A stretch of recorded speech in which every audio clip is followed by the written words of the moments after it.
Pessoal, vamos começar o nosso test drive aí, né? Nossa avaliação na estrada aí do Swift Sport. Se não é a versão R, você vê que não tem a roda 17, a roda 16.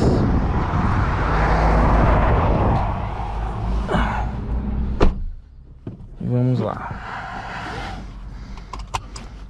Tentar passar a impressão para vocês aí do carro na estrada, né?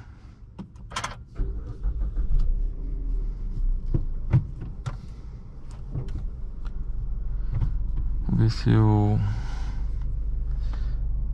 já saio aqui só para desligar o controle de tração. Já saio para vocês terem uma noção aí da arrancada do carro, né? E o controle de tração desse carro segura bastante o carro. Eu tô a mais ou menos 70, 80 km de Brasília.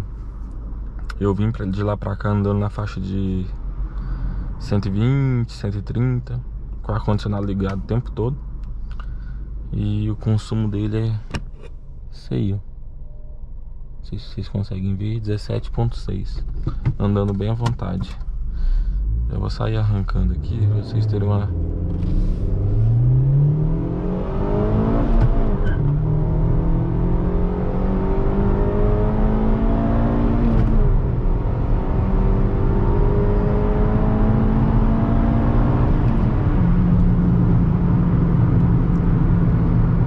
Aí vocês já viram aí que o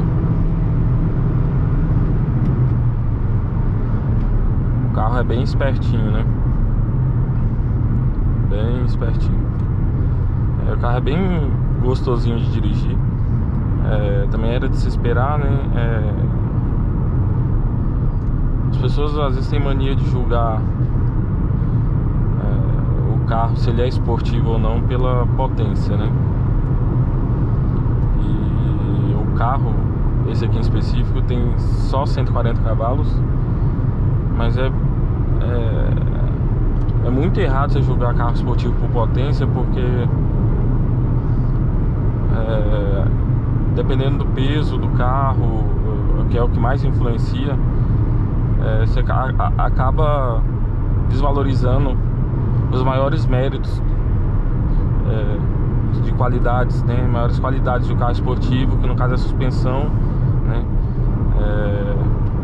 A comunicação, o feedback que o carro passa para você em baixa velocidade, alta velocidade, sensação de dirigir.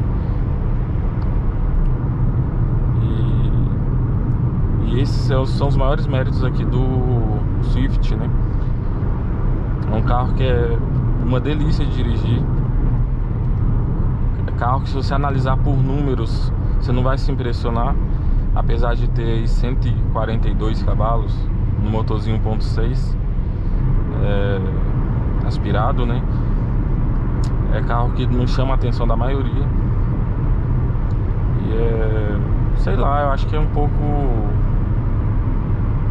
conta muito também um pouco de preconceito, né? Mas é um carro que, ao meu ver, assim, é um dos melhores carros. É o melhor carro na sua categoria. Na sua categoria não tem quase ninguém atualmente, na época. E hoje, assim, falando de hoje, o único carro que compete com ele em questão de valores no mercado de seminovos aí seria o Sandero RS. Pode ser que o Sandero ande um pouquinho mais, né, questão de desempenho, mas de uma forma geral o Swift, ele é um carro muito melhor do que o Sandero. E não é exagero, como eu sempre digo. Eu não estou exagerando. A qualidade de construção desse carro aqui, ele é muito superior ao do Sandero RS. Quando eu falo Sandero, eu me refiro ao Sandero RS. E vamos lá. O carro tem 6 marchas, né? Câmbiozinho de 6 marchas. Eu vou botar 120 aqui, para vocês terem noção. Estou a 120 km por hora. O carro tá a 3.100, 3.050, entre 3.050 e 3.100 RPM. O que a gente pode tirar de conclusão disso? O carro são 6 marchas, assim como o Sandero RS, são 6 marchas de verdade, né? Por que que eu digo de verdade? Existem muitos carros de 6 marchas que a sexta marcha é tão longa, é a chamada overdrive, que é para você economizar combustível, que ela não tem muita função a não ser economizar combustível. Na maioria das vezes, essa sexta marcha, se você coloca ela e acelera na estrada, ele demora a responder porque o giro fica muito baixo. Como é o caso até do Civic SI, a Civic SI K20, aquele SI que foi de 2007 a 2011. A sexta marcha dele, ela serve exclusivamente, estou falando de carro original, viu, pessoal? Serve exclusivamente para economizar combustível. E aqui, como é o caso do Sandero RS também, já é uma coisa totalmente diferente. Ele tem marchas mais curtas, e a sexta marcha é como se fosse a quinta marcha do seu carro que você tem aí em casa. Ela é uma marcha normal, você utiliza ela, você ganha velocidade com ela não é para economizar combustível. Ela foi colocada ali para as marchas anteriores a ela, de primeira a quinta, elas serem mais curtas. Então, assim, a primeira marcha, a segunda, todas as marchas de primeira a quinta desse carro, ela é mais curta do que de um carro convencional. Consequentemente, para um carro aspirado, você vai ganhar o carro vai ficar mais esperto, vai ganhar mais agilidade, né? Muita gente não gosta disso por conta de você ter que cambiar mais, trocar mais de marcha quando você vai rodar na cidade. Mas para quem gosta de dirigir, que no caso é o público desse carro aqui, é quem gosta de dirigir, isso é excelente. É muito prazeroso dirigir o carro, é muito bom trocar de marcha. O trambulador desse carro é muito bom. Ele não é assim, usando... Às vezes você tem um desses carros que eu vou citar em casa,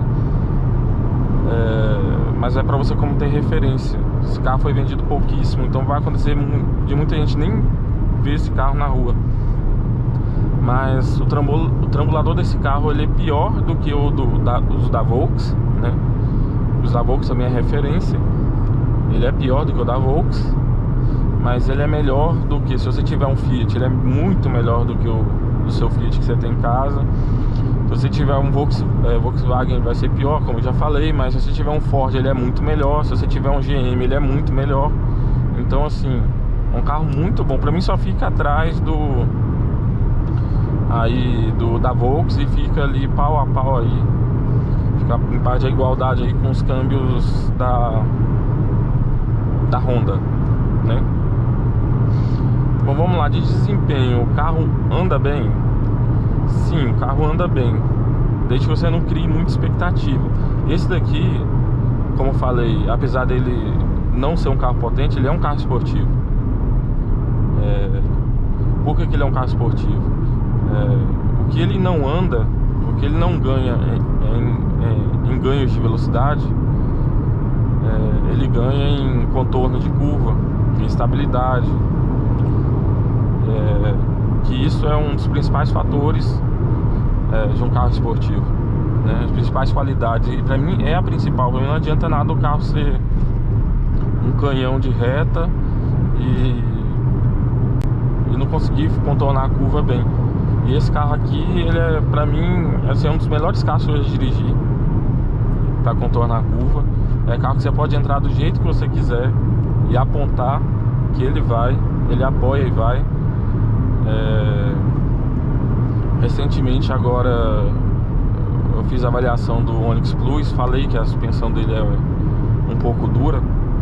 A suspensão desse carro aqui, ela é bem dura, só que são propostas aí totalmente diferentes, né? No Onix Plus eu botei como defeito a suspensão ser dura, porque é um carro comum. Acho que o carro tinha que ser mais confortável, no caso do Onix Plus. E aqui não, como é um carro esportivo, então a proposta do carro não é conforto. propósito do carro é ser esportivo, ter uma boa estabilidade, você entrar do jeito que você quiser na curva e ele simplesmente seguir o que você manda aqui no volante, né? Ser um carro obediente ao comando do volante. E isso ele cumpre aí com perfeição. Voltando a falar aqui do desempenho, se você criar muita expectativa, principalmente na estrada, você vai se decepcionar. Deixa eu ligar aqui o controle de estabilidade de novo. Você vai se decepcionar, porque bom, apesar de ter seus 140 cavalos, ser um carro leve, tem peso na casa dos 1000 quilos, ele é um carro 1.6, ele tem suas limitações digamos aí, da própria arquitetura do motor. Os números do motor surpreendem, porque são 17 kg de torque.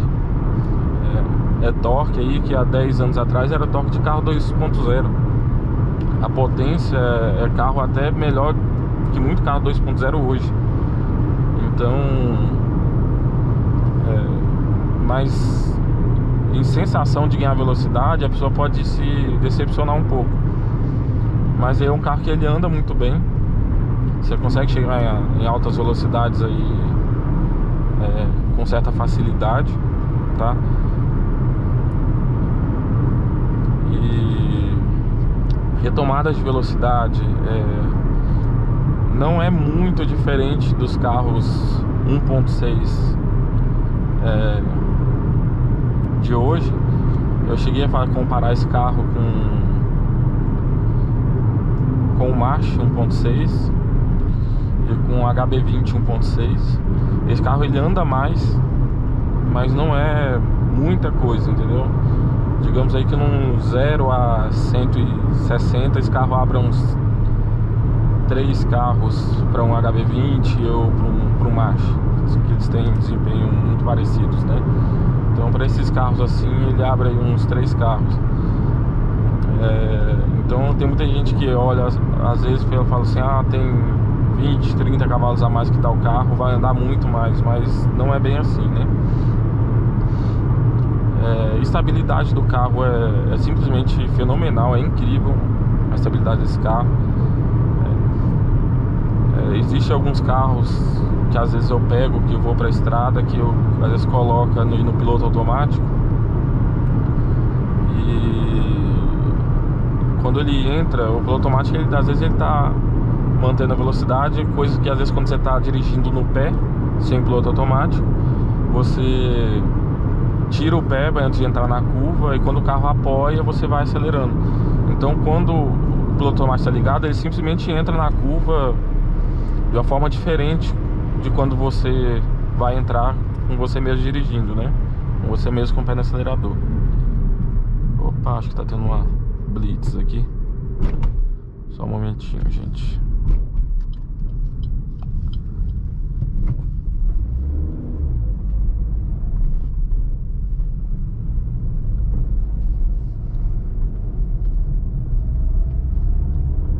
Vamos lá, retomando aqui. Vou fazer uma saidinha aqui de segunda, só pra vocês terem noção, saindo do Pardal aqui de segunda. Lembrando que eu tô com o ar ligado, viu, gente?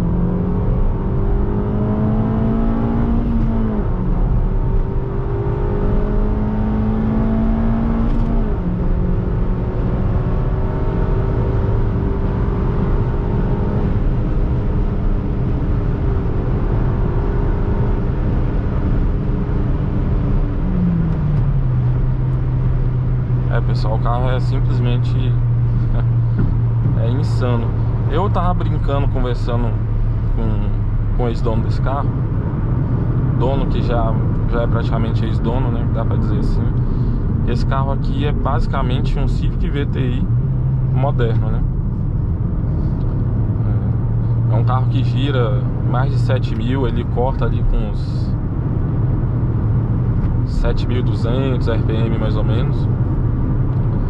E é um carro que muito girador. Isso, para quem gosta de dirigir, é um ponto fortíssimo, né? Porque por mais que a pessoa não sabe dirigir direito, ela se sente piloto aqui. Eu vou dar só uma apertadinha no passo aqui, pra vocês terem noção de como o carro é.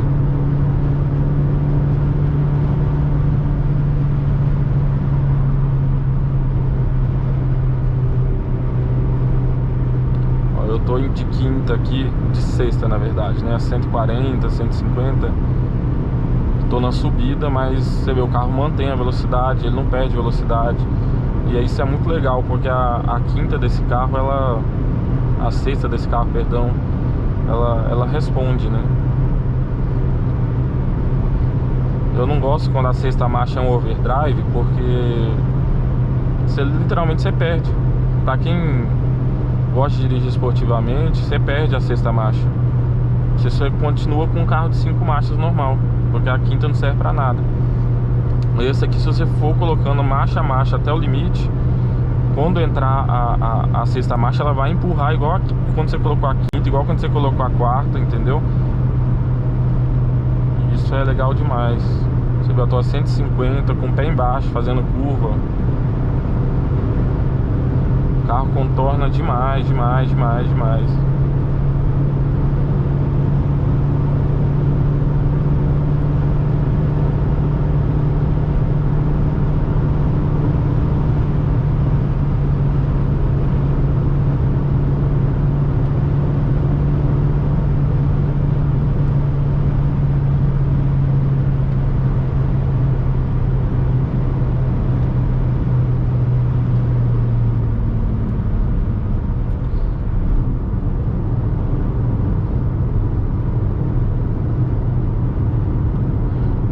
Mas então, continuando aqui, o que mais eu poderia falar do carro? O que dá pra perceber nesse carro é que ele tem muito chassi pra pouco motor. Voltando a dizer, o motor não é fraco. O que eu tô querendo dizer é que o projeto desse carro, ele foi tão bem construído, mas tão bem construído, que se ele tivesse 200 cavalos, você não precisaria mexer em absolutamente nada no carro. Ele tem suspensão para isso. Talvez você só precisaria de um upgrade de freio, mas o freio tá aqui porque ele foi dimensionado pro que tá ali debaixo do motor. Mas por experiência de dirigir alguns carros aí com seus 220 cavalos de fábrica, tudo que esse carro aqui oferece para os 140 cavalos atenderia perfeitamente para uns 220 cavalos. Então assim, é um carro que foi super dimensionado. Ele teria tranquilamente aí teria seus 200 cavalos sem você precisar mexer em nada. A suspensão desse carro aqui é super dimensionada. Mesmo, eu tenho certeza absoluta que esse carro aqui, com seus 200 cavalos, ele consegue passar tudo pro chão tranquilamente. E falando aqui um pouco de consumo, o carro é econômico demais, demais, né? Como eu já falei no começo do vídeo, você dirigindo sem preocupação com consumo, o carro é econômico. Se você for preocupado com consumo, o carro é surpreendentemente econômico.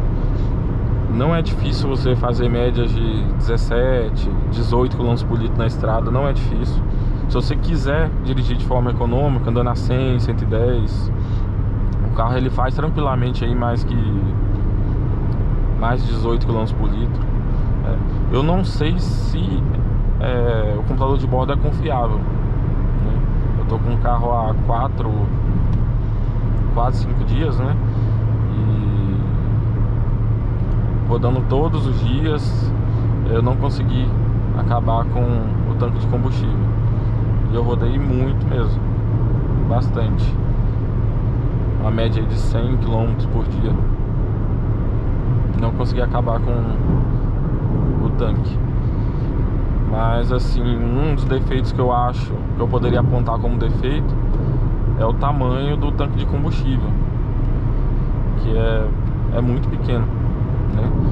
Vocês assistam um vídeo aí do carro na cidade, vocês vão ver que eu vou falar do consumo na cidade. E o consumo que eu consegui na cidade andando aqui em Brasília, assim, é um consumo surreal, né? Pra mim, nos dias de hoje, isso eu acho que já conversei também com o dono do carro, estive comentando com ele, e nos dias de hoje pra mim é totalmente normal e obrigatório um carro 1.0 turbo fazer seus 20 km por litro. É o que você espera. Hoje em dia você não espera que um carro 1.0 turbo faça menos que 20 km por litro na estrada, que faça menos que 15 na cidade. Isso falando aqui de Brasília. E esse carro aqui surpreende muito por ele ser 1.6, não ter tecnologia de outro mundo, é um motorzinho convencional, né? E fazer o que ele faz. Isso aqui sim pra mim é surpreendente. Eu acho isso aqui incrível. É um carro que dentro de Brasília você faz 17 km por litro. Na minha mão, rodando com o ar-condicionado o tempo todo ligado, não desliguei nenhuma vez. Cheguei a pegar aí 30 minutos de engarrafamento. Ontem mesmo peguei quase 40 minutos de engarrafamento. E o carro fazendo 16,5 km por litro. Então isso pra mim é incrível, incrível demais. Lógico que isso é mérito além de tecnologia, né? Não é apesar de ter uma arquitetura simples, é um motor bem feito, motor de alumínio, né? Mas o mérito também do peso do carro, né? O carro tem só 1000 quilos. E assim, é um carro que pra estrada ele é bom de guiar, muito bom. É muito prazeroso dirigir. Só que tem uns contras, né? Que no caso seria porta-mala. O carro não tem porta-mala praticamente, né? Posso dizer assim, um porta-mala de 200 litros. E o espaço interno, eu havia falado que... Eita, será que deu ruim? Eu havia falado que... Comparando com o Up, o Up ele tem... Esse carro tem 1 palmo a mais que o Up de comprimento, né? Só que assim, o Up ele tem mais espaço para as pernas, pouca coisa mais tem no banco traseiro. E o que eu tô comparando com o Up, pessoal, é só tamanho, mais nada, viu? E o Up tem porta-mala, mesmo sendo menor do que esse carro, tem mais porta-mala, quase 100 litros a mais de porta-mala. Então assim, eu sinceramente eu não consegui entender o porquê disso. Eu acho que esse carro poderia ter um pouquinho a mais de espaço para as pernas. Lógico, a Suzuki preferiu dar uma encurtada no entre-eixo, né, para favorecer a dinâmica do carro, que é incrível, né? E o porta-mala para mim, mesmo com o entre-eixo curtinho, ele poderia ser melhor. O porta-mala para mim é um pênalti, é um pecado mesmo. Eu acho que é o único defeito desse carro aqui pra mim, ao meu ver, é o porta-mala. Tô falando isso porque eu tô fazendo um vídeo de estrada. Talvez você se interesse pelo carro, botar o carro na estrada e talvez ter um porta-mala seja prioridade pra você. Não é um carro pra família, né? Como eu falei, o espaço no banco traseiro não é legal. E se você for mãe, se você tiver filho, precisar colocar cadeirinha, o espaço não é muito legal. É um carro excelente se você for solteiro, for casado e tem só você e sua esposa. Eu acho que se você tem um filho pequeno que use no máximo assento elevatório, esse carro aqui ele ainda é muito bom. Mas se você saiu da cidade e vai para a estrada, nesses requisitos que eu falei de ter um filho, já não dá. Mas se você for casado, eu acho que já dá sim. Porque aí já dá pra botar algumas coisinhas no porta-mala, que, como eu falei, é bem pequeno, é mais parece um porta-luva. Mas dá pra colocar muita coisinha aqui no banco traseiro. E é isso aí. Motor, já mostrei pra vocês, o carro anda legal. Não falta motor hora nenhuma. Talvez para os mais exigentes que tenha vindo de...